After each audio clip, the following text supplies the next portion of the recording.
저녁 때가 되자 마리는 모든 일을 다 잊어버렸다. 영화는 때때로 우습기도 했지만 정말 너무 시시했다. 마리는 다리를 내 다리에 대고 있었다. 나는 그녀의 젖가슴을 어루만졌다. 영화가 끝날 무렵 키스를 한다는 것이 서투르게 되고 말았다. 영화관을 나와 그녀는 내 집으로 왔다. 내가 눈을 떴을 땐 마리는 가버리고 없었다. 그녀는 아주머니한테 가야만 한다고 내게 설명했더랬다. 그날이 일요일이라는 것에 생각이 미치자 나는 따분한 기분이 되었다.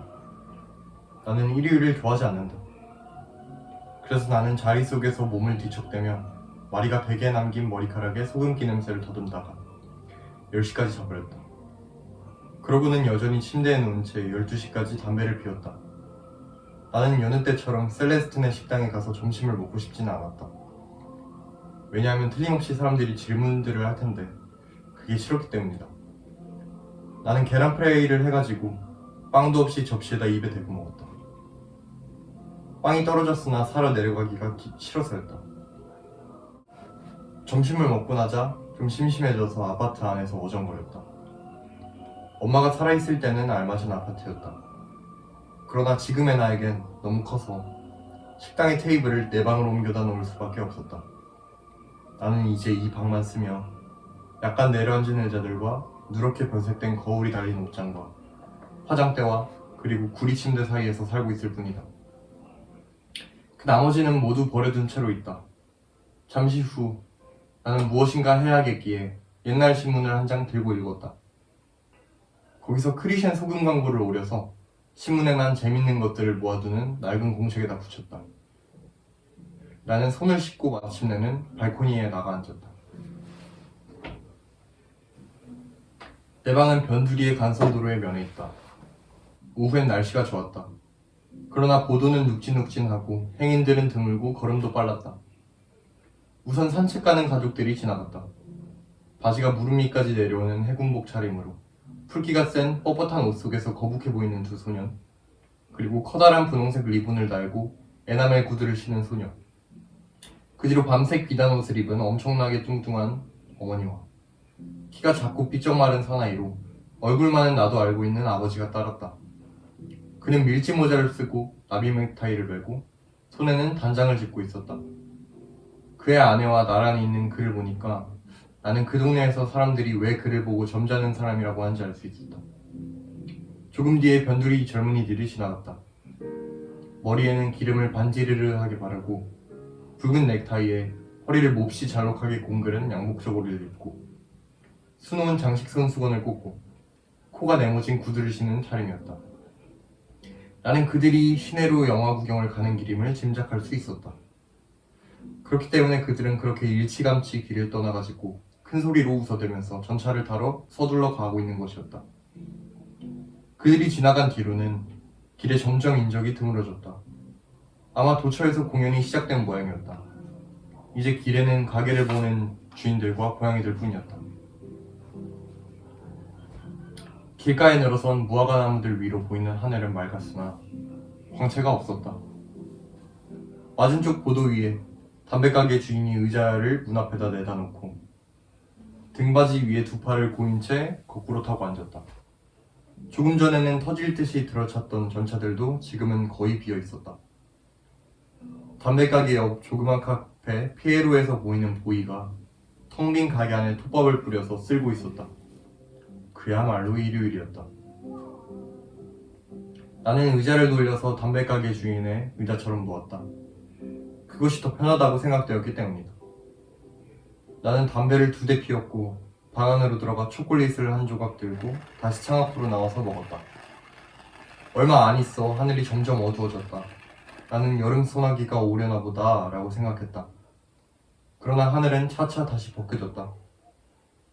그래도 구름이 지나가면서 길 위에 비의 전조와도 같은 흐릿한 빛을 남겨놓아 거리는 한층 더 어둑했다. 나는 오랫동안 하늘을 바라보고 있었다.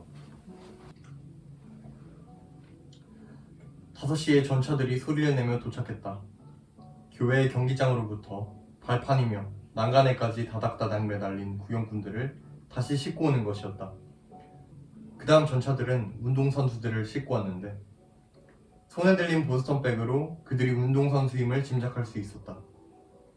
그들은 자기네 클럽은 결코 패하지 않을 것이라고 목이 터지도록 고함치고 노래를 불렀다. 여러 명이 나에게 손짓을 했다. 그중 한 사람은 우리가 이겼어 하고 나에게 소리치기까지 했다. 그래서 나는 머리를 끄덕여 그렇다는 표시를 했다. 그때부터 버스들이 몰려오기 시작했다. 해는 조금 더 기울었다. 지붕들 위로 하늘은 불그스름하게 변했고 땅거미가 지면서 길거리는 활기를 띠었다. 산보객들이 차츰 돌아오고 있었다. 사람들 속에 섞인 그 점잖다는 사람이 눈에 띄었다. 어린애들은 울거나 또는 손목을 잡힌 채 끌려오고 있었다. 드미처 동네의 영화관들이 구경꾼들의 물결을 길에 쏟아놓았다. 구경꾼들 가운데 젊은이들이 여느 때보다 더 단호한 몸짓을 하고 있는 것을 보고 나는 활극 영화를 구경하고 나오는 것이로구나 하고 생각했다. 시내 영화관으로부터 돌아오는 사람들은 조금 뒤에 오기 시작했다. 그들은 좀 전의 사람들보다 한결 심각해 보였다. 아직도 웃고들은 있었으나 그것은 이따금 그랬을 뿐 피로해 보였고 생각에 잠겨있는 듯했다. 그들은 맞은 쪽 인도 위에 남아서 왔다 갔다 했다. 동네의 젊은 아가씨들이 머리에 아무것도 쓰지 않은 채 서로 팔을 끼고 있었다. 청년들이 그녀들 옆을 일부러 지나쳐가면서 농을 걸자 여자들은 고개를 돌리고 웃어댔다. 그중 내가 아는 몇몇 아가씨들은 나에게 손짓을 했다. 그때 갑자기 가로등이 켜지며 어둠 속에 떠오르던 첫 별빛들이 희미해졌다. 그처럼 온갖 사람들과 빛이 가득한 보도를 바라보고 있자니 나는 눈이 피로해지는 것을 느꼈다. 가로등은 젖은 보도를 비추고 전차들은 일정한 간격을 두고 빛나는 머리털, 웃음을 띤 얼굴, 혹은 은팔찌 위에 불빛을 던지는 것이었다. 조금 뒤에 전차들이 점점 뜸해지고 벌써 캄캄해진 밤이 나무들과 가로등 위에 내려앉으면서 거리는 어느 틈엔가 인기척이 없어지고 마침내 다시 쓸쓸해진 길을 고양이가 천천히 가로질러가는 시각이 되었다. 그때야 나는 저녁을 먹어야겠구나 하고 생각했다. 오랫동안 의자 등받이에 톡을 긁고 있었기 때문에 목이 좀 아팠다. 나는 빵과 밀가루 식료품을 사가지고 올라와서 요리를 해서 선처럼 먹었다. 창가에 가서 담배를 한 대 피우려 했으나 공기가 서늘해서 좀 추웠다. 나는 창문을 닫았고 방 안으로 돌아오다가 거울 속에 알콜 램프와 빵 조각이 나란히 놓여있는 테이블 한 끝이 비친 것을 보았다. 나는 일요일이 또 하루 지나갔고 엄마의 장례식도 이제는 끝났고 내일은 다시 일을 시작해야겠고 그러니 결국 달라진 것은 아무것도 없다는 생각을 했다.